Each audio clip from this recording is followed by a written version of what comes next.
Hello everyone, it's Living with Bipolar Affective Disorder, Bipolar Living with Michael Armstrong. This is a picture of me when I graduated from law school. And when I was called to the bar, I was psychotic, and a lot of strange things happened on that day. But it was something that's forever in my memory, and some of the details will be discussed at a later time. I show you the picture because I was reminded of myself in August 2011, the last time I was in hospital for psychosis. And there was a young man on the floor who looked almost exactly the same as I looked in that picture in his appearance. Dark brown hair, a beard, trimmed close. And he was just finishing his law studies as well. He was looking forward to starting a job with a tax firm within 6 weeks. But I was completely stunned because he was totally caught up in some sort of a mental state that he was stuck, as though he was frozen. He hardly moved, he hardly spoke, he just existed in a state of being stunned, it seemed to me. And it was absolutely heartbreaking to hear about this and to see this, because it was as though he was repeating my life.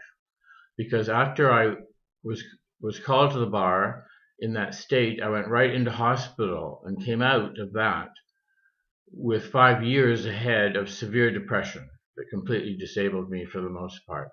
So seeing this about to repeat in another man's life, another person's life, was such a sad thing to have to witness, I must say. But I tried to become his friend. I would sit with him and just talk briefly. I did find out enough, as I say, about him to realize his legal background and preparation for a life. And it would have been quite an accomplishment for him to have landed that job after law school as well. So he must have been very smart, and his credentials must have been very developed. And that made it even more poignant to anticipate the difficulties with his, I guess, catatonia, or whatever it was that made him so stuck. I had no idea what had happened and never did find out that. So sometimes when we end up in our own lives with our own mental illness and our own psychosis, our own hospitalizations, as I mentioned before last time, we can find that our own situation is not as badly off as some other people. And certainly with this young man, I'll always wonder what happened to him with his future and what he ended up coming through himself if he ended up having that position to go to after his time with the illness. And I wondered how they could have ever broken through. He just seemed to be so totally stuck in his situation.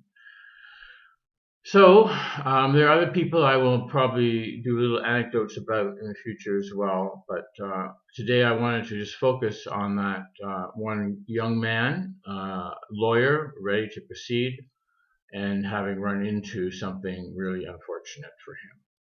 So on that note, I will say goodbye for now, and I look forward to another session in future.